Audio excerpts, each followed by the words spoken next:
Lemon Amiga presents a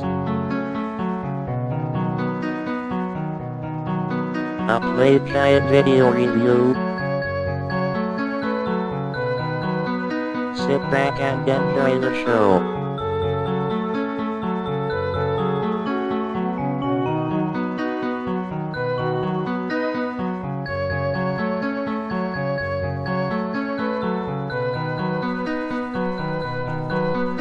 Hey there once again, welcome to another Lemon Amiga Play Guide and Review. This time we'll be checking out Lure of the Temptress. This was developed by Revolution Software and published by Virgin Games in 1992.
After the introduction sequence, we'll get the obligatory Monkey Island type password protection system, and here this has been cracked hopefully, so I can just type anything in and then we can get on with the game itself. After that, there is no title menu or any options or anything like that, and we find ourselves in a dungeon and there isn't any buttons to press either.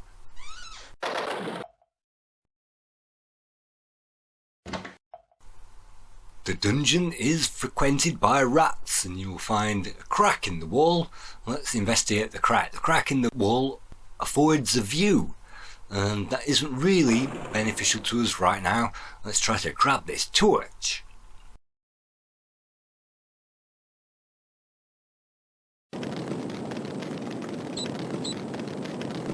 As the torch falls down, it will create a fire on the floor, and eventually the scroll will get the idea to find out what's going on, and when the door opens you can hopefully duck out into the other part of the dungeon and escape.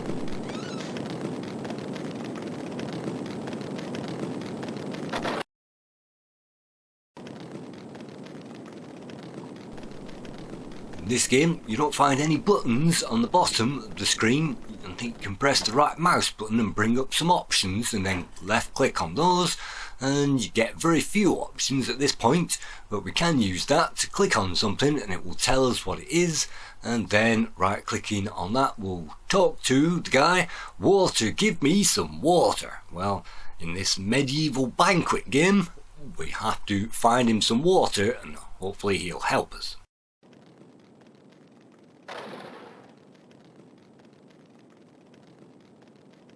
What do we find here? There is a knife on top of the barrel, and that requires a pixel perfect click, and you can see a bottle as well, and it's a pity that we can't pick up those axes in the background and all these weapons at this point and really get on with the adventure, pick up some chainmail and all the rest of it.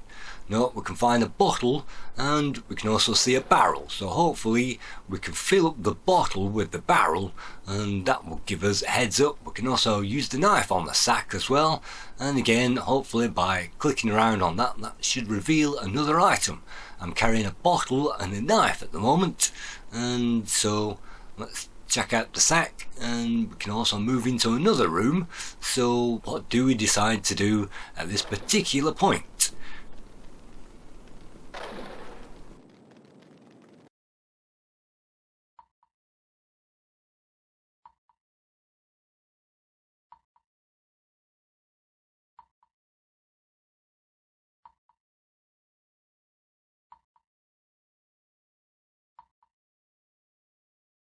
Unfortunately, we haven't picked up the water and filled that up with water, and that gives us the first clue that we have to fill it up with water, and there's only one water barrel at this point of the game, and I think it's only 3 screens long at this point, so it doesn't really cause too much of a problem to figure out what we're supposed to do.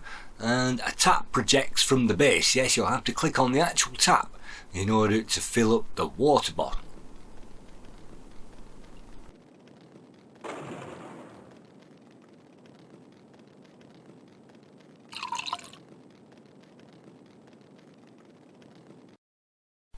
Having done that, we can then hand it over to the guy and hopefully he will help us get out of the dungeon.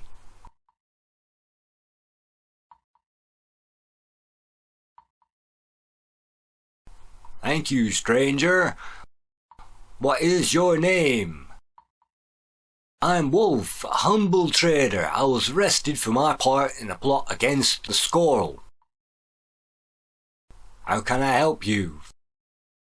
Find the blacksmith. Tell him I sent you. Oh, that's fine. Help me get out of this thing then. What should I say to the blacksmith? Tell him the girl is in danger. There is a traitor in the village.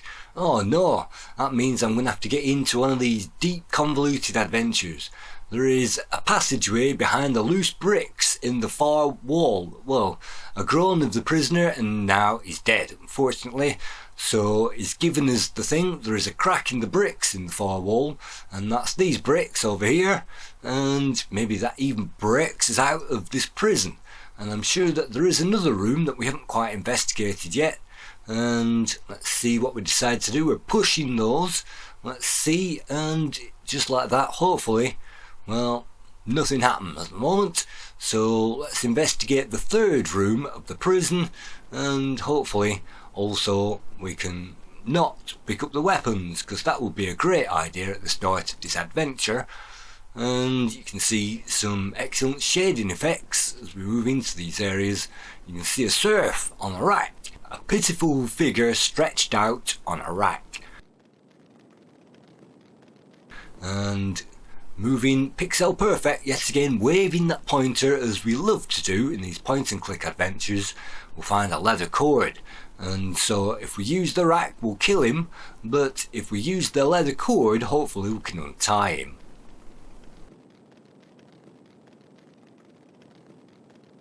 We've used a knife on the leather cord. That was a great idea. Thank you, my lord. I am forever in your debt. I am Rat Pouch, your loyal servant.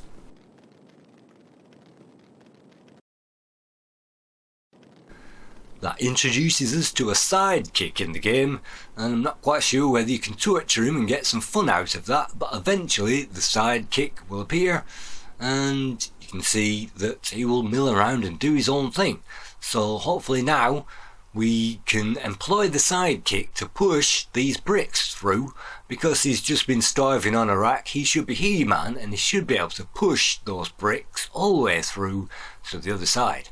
So tell him to push those bricks, and hopefully I'll push him and we'll all push each other and ramp on throughout to the outside, because as everybody knows, underground dungeons always have loose bricks and we don't require a key at this point to get out. So that's Rat Pouch out, and so that's us out. Hopefully, let's stop admiring the sturdy column in the middle of that screen, and it's good that we can get information on every single minute detail of these areas.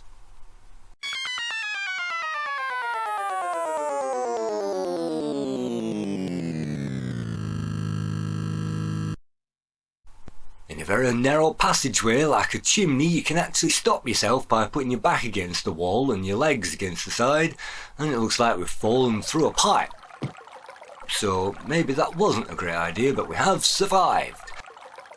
And you can see statuses. Yes, you can carry things, and we've got broken glass at the moment because the bottle that we were carrying smashed as we landed on the floor. That's a neat touch, and that's not something that many players will figure out. They'll just think, oh wow, we've got a broken glass in our hands. So what can we do? We can actually give that to Rat Pouch, and now he has the broken glass. It saves us carrying it, and I don't think you get any damage in this game, but you certainly can die and you have to restart it all the way back again. So you can see we've reached the gates, and the gates of the main castle here. We're here in Turnvale, and Turnvale is a rather small town that comprises of maybe 10 screens where we can explore this area and interact with the denizens contained within it. Yes, this is one of the first games that has interactive, completely independent NPCs, and so they will mill around and do their own thing independent of us. They're not just standing outside of a boatyard or in a shop window. They'll actually walk around during their day, and so the shop is only open at certain periods of the day and things like that. So you'll have to be aware of time in this game, and I'm not quite sure. I don't think that there is a day or night cycle. I think everything happens on just the one date. So here we are. Hopefully this is the morning area, and you can see some great animation at this point, and the monks from the abbey are also milling around. And this is a squirrel, and this is more like an orc, and according to the game, Selena, the evil wizardess Selena, has entranced loads of orcs and called them squirrels, and that means with her squirrel army she's now encaptured the town of Turnvale. Of course, it's our job to liberate the town, and so the first thing we need to do is look at everything and everybody, and maybe even chat to everybody as well.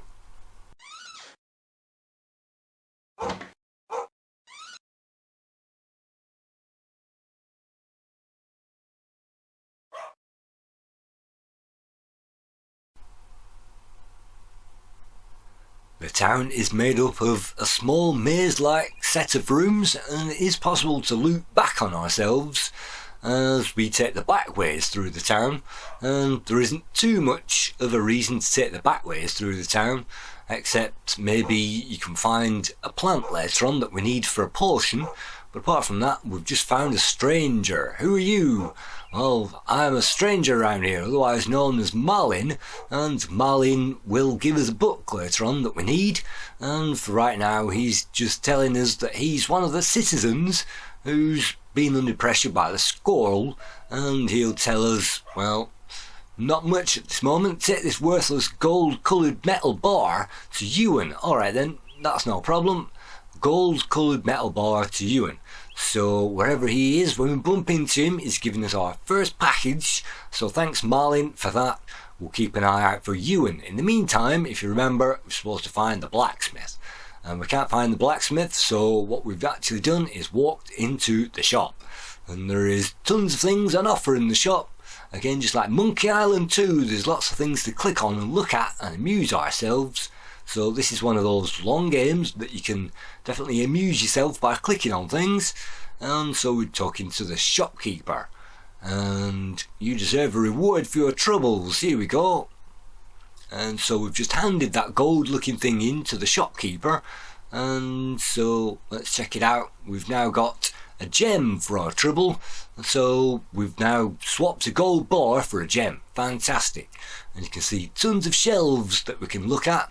and we don't really need much at this point. We've got the gem, and so by interviewing the guy you'll find out his name as Ewan, hopefully, and so that's our first job completed. So the puzzles in this game are really racking off think of fast at this point, and you can hear certain parts of the game. The blacksmith is around town, so all we need to do is find him. It's pretty mysterious at this point, but yes, you can duck into that alleyway. You can just about see under the arch, and that's actually where the noise is coming from.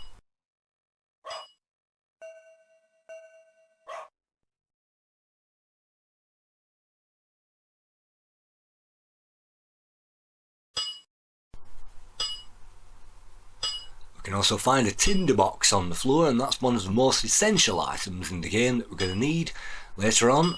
And you can see everybody's a stranger at this point. We'll have to talk to everybody and find out their name. Your name's Dermot or Dearmot, and it's maybe the Irish spelling. And you can see a stranger Luthern, and Luthern is telling us that yet again Wolf's helped me. Great, fantastic. And the girl is in danger. Well, he means going, and the girl who keeps the herb shop. Alright then, she's in danger. Right, fine. So he now sorts that out and he disappears, and we can interview the old woman if we want. And we've got the Tinder Box at this point. So what do? The town is littered with characters. So let's talk to him again. So where is this woman then? Well, last saw her outside the Magpie. I had asked her to help me in a little job, but I haven't seen her since. Oh dear, well don't blame yourself, old man. We can sort it out. I've got a court jester here, and what we can do is together wander around this town and we can sort that out. So let's open the door. This is the Severed Arms according to that sign outside of it, so that should mean it's some kind of a bar, I think. Let's walk in there, and after some disc loading, of course this came on 4 discs, we'll access the bar or the tavern area.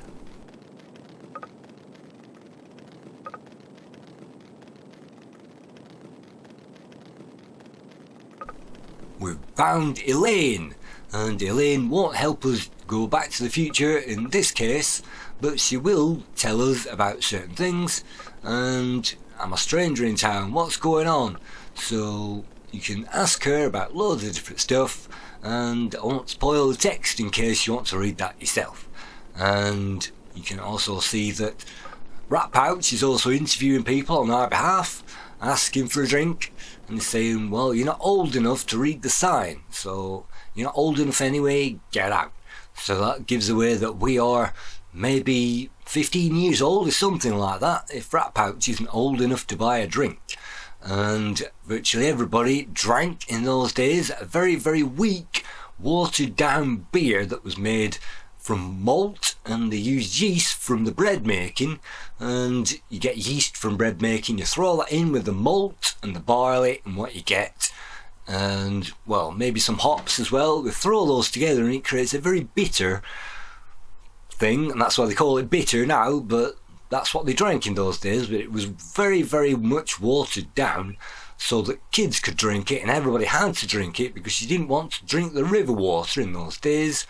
And you can see a well in the middle, and again, wells had flies and things like that and larvae, and they didn't know about boiling water in those days, so it was safer to drink the local brew, and it didn't get you drunk, it just got you tiny bit merry, and everybody drank that instead of water. So here we are, it's another bar. This is a different bar. Let's talk to the barmaid this time. I'm new in town. Welcome, stranger, what's going on? Hello, handsome, I'm Nelly. Welcome to the Magpie Tavern. You look parched as a parrot. Do you fancy a drink? And maybe you can even order a drink from here, I'm not quite sure. And the guys will answer us on their own time, of course. So we can ask for a jug of ale, or we can ask about the mission. And funny you should ask about that. Yesterday something happened. Alright then, fine. And let's talk to her again. And again, we'll have to wait for her to walk through and give me a jug of ale, and that'll be 1 groat.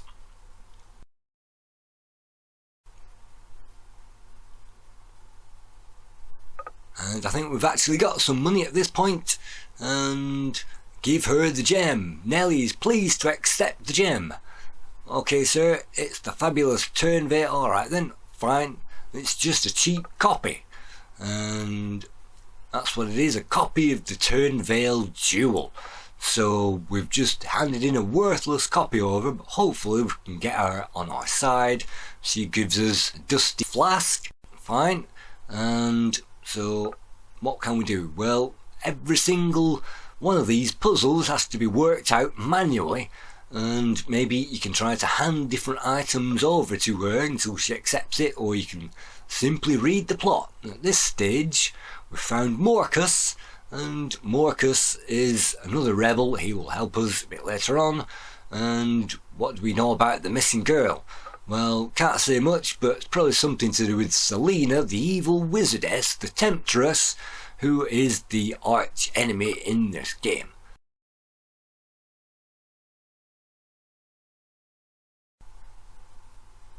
We can even bribe the guy, and maybe even try to get him a bit drunk, and then he'll help us a bit more.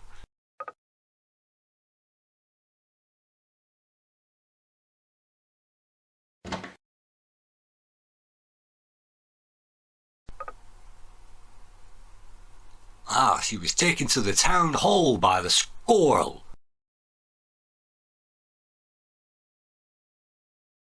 And that means that we'll have to locate the town hall and rescue her, get those things away from our evil captors.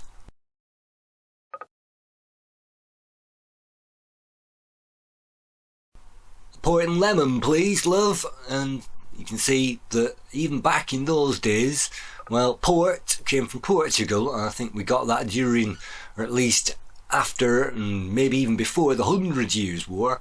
So port isn't quite what is going on in this time, but they probably had gin and things like that.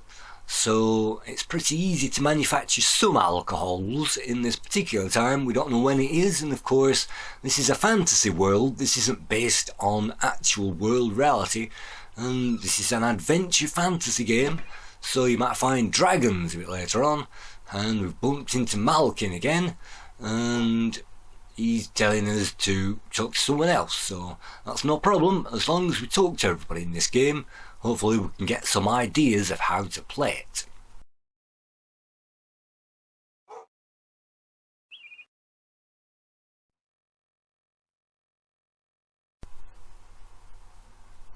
In the town square we can find a mysterious door, and we'll have to get through that door a bit later on. And for now I think I'm heading back to the blacksmith again, because it's a good idea to talk to him as much as possible, and then you can get some clues, and the blacksmith is our biggest ally whilst we're here in town.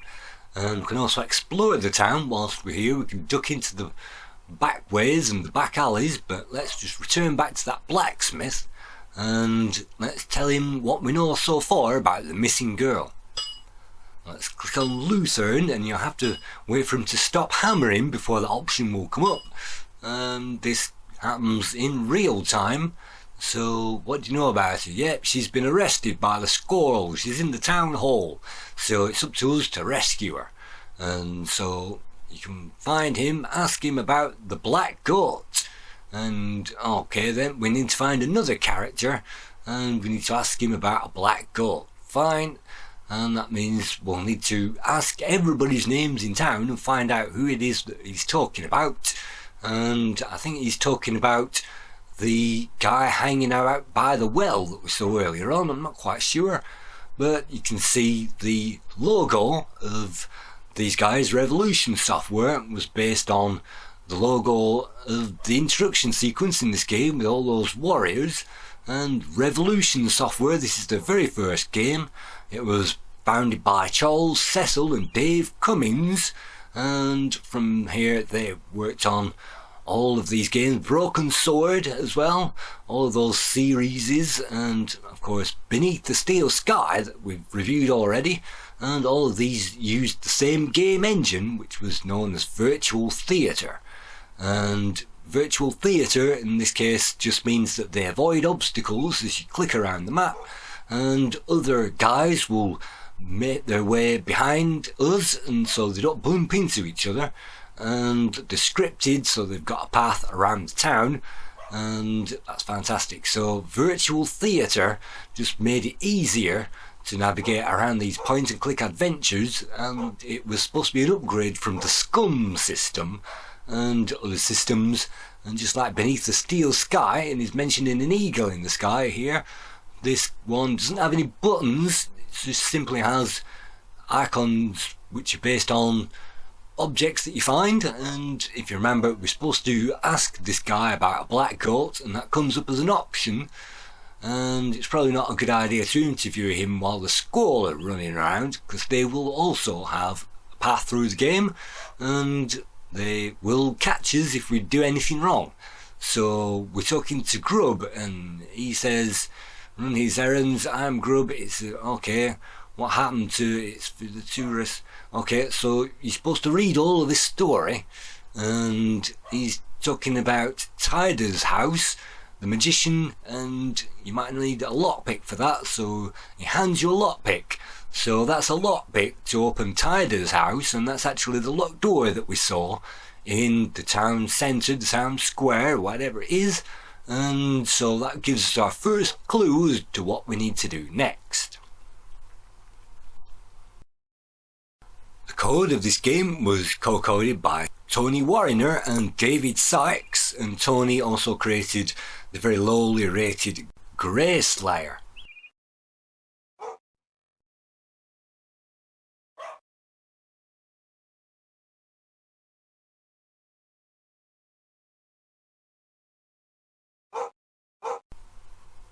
The graphics in this game were also co-created by Stephen Odds and Adam Tween, and they went on to Beneath the Steel Sky, of course, in 1994. And the music was created by Richard Joseph, who definitely needs no introduction. So you can see that there is a pop-down menu that we can pop down from the top of the screen, and that's not really a pull-down menu, but that appears, I think, if we press the right mouse button on the top of the screen, so that we do have various options. And definitely at this point I'd recommend saving up the game, because this is a very, very difficult part. And in this part we're asking our companion, our sidekick, Rap Out, to use the lockpick on the lock of the door of the building. And so just like William Shatner, we can order him around and tell him what to do. So he's done that. No problem, I'll pick that lock, I'm a court jester, of course that's what we need to do. So now we can open that door, and this is a time critical part of the game, because these things have to be done before the squirrel catches, and I hate time critical games at any point, because it never ever happens the first time, and so these things rely on trial and error. We've found a load of glass bottles, and unfortunately we've been caught, and in this game that means we've been caught breaking and entering, and that means we'll be given a cutscene,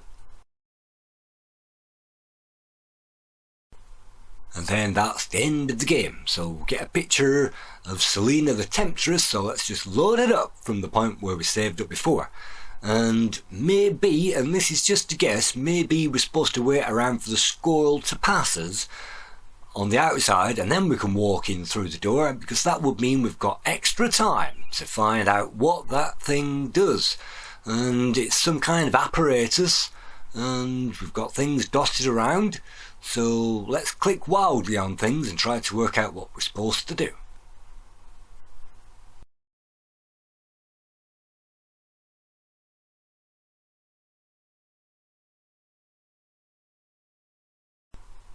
And I tried to use the Tinder Box on that piece of apparatus, but that didn't work. So I had to look up the solution, unfortunately online, because according to the comments on Amiga, this game never ever leaves the player stuck. And I definitely was stuck trying to break into Tider's house, or however you pronounce that. And for that we're going to need one or two things. First of all, we'll need to chat to Elaine, and she will eventually give us a book that we need, and it's just a matter of talking to her and that's not too much of a problem. If we talk to the guy in the back, the drunk guy, we won't get too much sense out of him, and the barkeeper won't help us either.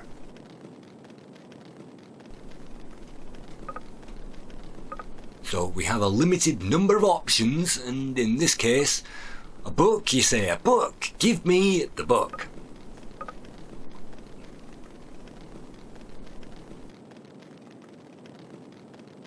We have now a leather-bound book thrust into our hands. That means, here, get on with it. It's a spell book. That's what you need to conjure up the spell. And I guess we can take a look at that in our inventory as well. We've now got a diary, a flask, a tinder box and a knife. And those things all come together, hopefully, to cast a spell. And at this point we've no idea what we're supposed to be doing. And we're on West Street at the moment, a large well-kept street. And what we're actually supposed to be doing is getting the kit together that we need to transform ourselves into the evil Temptress Selena, and that means we can break into the town hall and rescue the girl.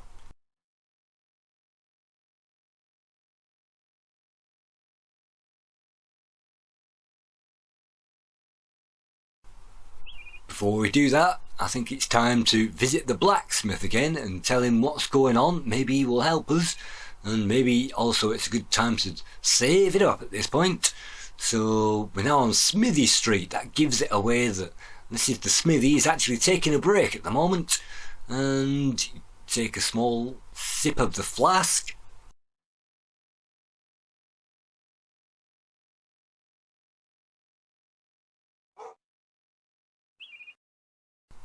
And then we give the flask to this guy. Again, I've no idea why we would need to do that, but we've got a flask and we've just handed it over.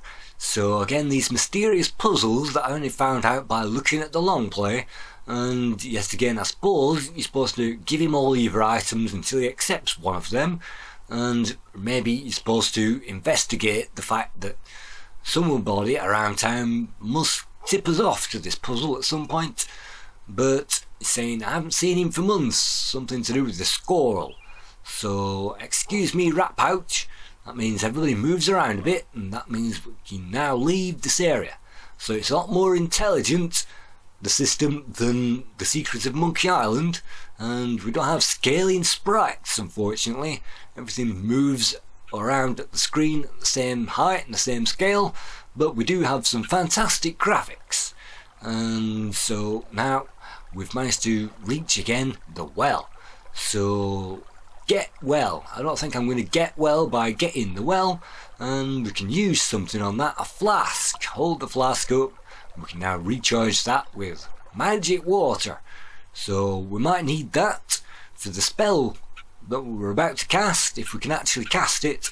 So we've got a flask full of water now. We've got the tinder box. And yet again, I think we're supposed to wait for the squirrel to finish doing his rounds, because they will make the rounds through the town square, and if they see the door is open, then they'll walk in and then they'll arrest us and kill us again. And so we don't want that to happen. So what we need to do is save the game again and get him to open the door, rush in there, and now close the door. And then he doesn't notice that that's open. It won't stop him, because they'll still investigate and try the door anyway. So here we go. Let's recognise Tider's diary. That's what we've just got from the woman in the bar. And hopefully we can use the tinder box on the other end of this thing and light the lamp. And that means that the whole thing gets started. Oil burn, here it is. So let's use the tinder box on that. And that's an easy puzzle. Let's ignite the burner. And so just like Doc Brown, we've got things moving along, and just like that we're captured just as it's all working.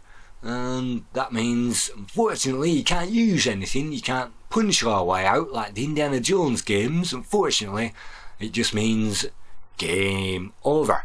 And that's one of the most tedious puzzles in the entire game. It's not one of the most obvious ones either.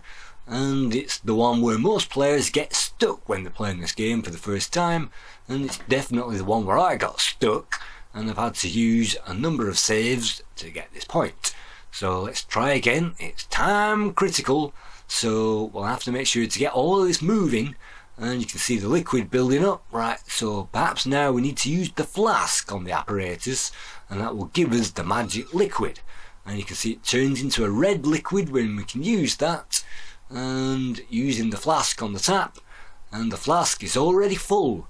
So looks like we're supposed to drink it first, and so we can't use the knife on the skull, unfortunately. That would be an obvious thing, and so unfortunately we'll have to get through this the hard way.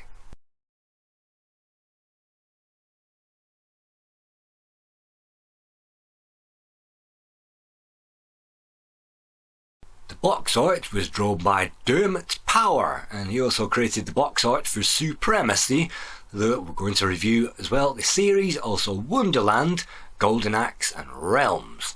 And you can see wonderful box art on offer in the game, and hand drawn with a pencil and that kind of thing. And so back on the Amiga, hopefully we've got everything together. We've got the flask, we've got the potion, we've now turned into Selena. And it's like, what, don't you recognise me? I am your master. I am number one. And you are not. But unfortunately, it's still punched our lights out anyway. That means we're going to have to try that again. So maybe you have to do this within a certain number of seconds. I'm not quite sure. Let's leave the door wide open, and that saves us some seconds. Let's get the thing moving. And hopefully, once it's finished, then we can whip out that flask. Hopefully we've remembered to drink the contents of that, and then it turns into a potion. And drink, we don't want to examine it, we want to drink it up and leave this place. And as soon as the skull enters, that's no problem because he didn't see us transform. Finally we're now Selena, and that means we can walk around this town and terrorise the inhabitants.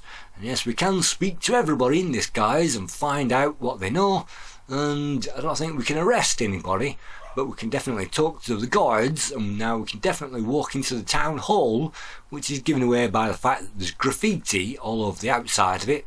This being a late 80s, early 90s game, I'm not quite sure how many years it took them to do it, but back then of course graffiti was one of those hot topics, not particularly anymore. So you can see, open the door. Let's just open the door, and now let's rescue that girl.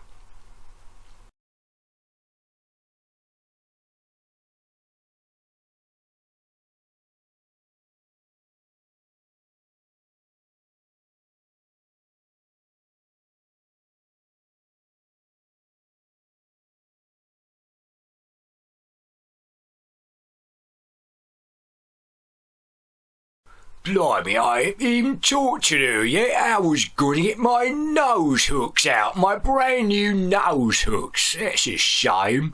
Oh well, never mind.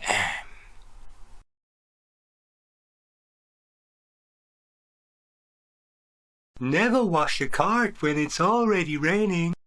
What are you talking about? I'm not here to take a boost from you.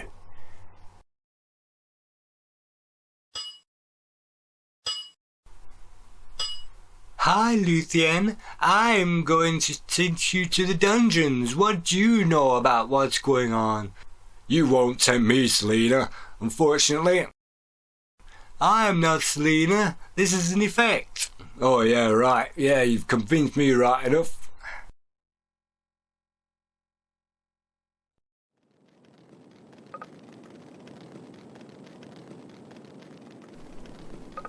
Hi there, Elaine. What do you know about what's going on? You want to watch yourself. There's a stranger in town. He's been asking lots of questions about you. He's young and he's strong and he's not who he pretends to be.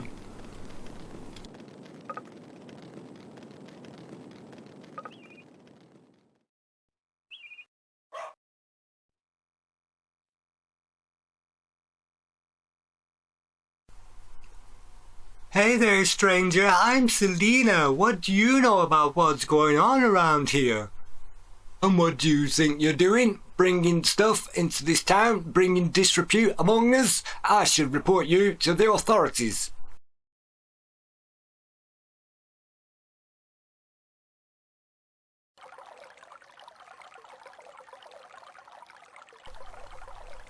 Finally, once we don't want to be Selena anymore, hopefully we can take a Sepp out of this well, and I'm not sure if that wears off after a length of time, but according to the tips that I read, you're supposed to return back to this well screen, and for me it didn't do that automatically. But now that's the first major puzzle dealt with. Finally, we've released the girl that was the herbalist, and she should now put us on the path to a spell that we need to get rid of Selena. And it's not unfortunately a final showdown, and that was mentioned in the comments. People were disappointed that the final showdown wasn't very good, and this game isn't very long. It's not quite as long as the Monkey Island games if you know what to do. Of course, if you're wandering around forever, you'll definitely have to spend your time doing this, and if you don't look it up, if you don't look up the solutions, then you might be scratching your head with some of these puzzles. But she's going to tell us or give us a clue of what we need, and it's some kind of magical item. She needs a plant to take to her, and we'll also need to find a book as well. We'll have to talk to Malin and get a book off him. But that's generally as far as I got with this playthrough of the game, so we can now move on to those scores. Amiga Magazine gave this the lowest score at 70%. Amiga Games gave this 78%, Lemon Amiga awarded it 80%, Amiga Joker gave it 80%, Dato gave it 84%, Amiga Style gave it 87%, Zero awarded this 88%, Amiga Power gave it 88%, Stu Amiga gave it 89%, The One gave it 90%, Amiga Action gave this 91%, Megazone gave this 92%, Amiga Format gave Lure of the Temptress 92%, and Amiga Mania awarded this game 93%, which means that this gets somewhere around 88, or rounded down to 8.5 out of 10.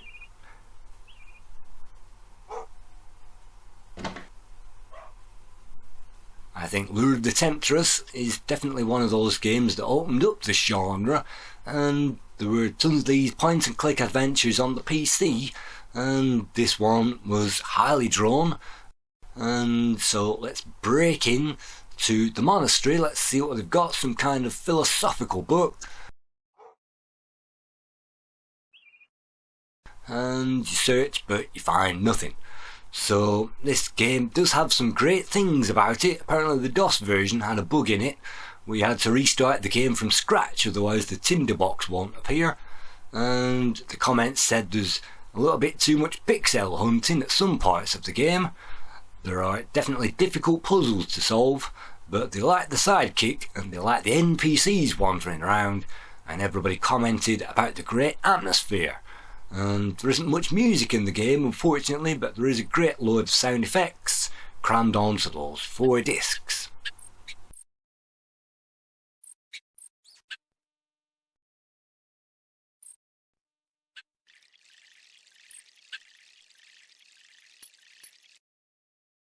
So hopefully this has introduced you to Lure of the Temptress if you haven't seen this or played this already. And there was a rake of these games all released at the same time. I think Legend of Kyrandia was another one, and there was at least 3 or 4 all released at the same time. So you're spoiled for choice with games like Universe coming out as well, and tremendous graphic adventures. And this one tries to push the frontiers by creating that atmosphere of some kind of medieval ancient environment, and definitely medieval times is when most of these fantasy adventures take place, and it's great to return back to those elements. And you can see a great storyline is now unfolding as we head towards the end of the game.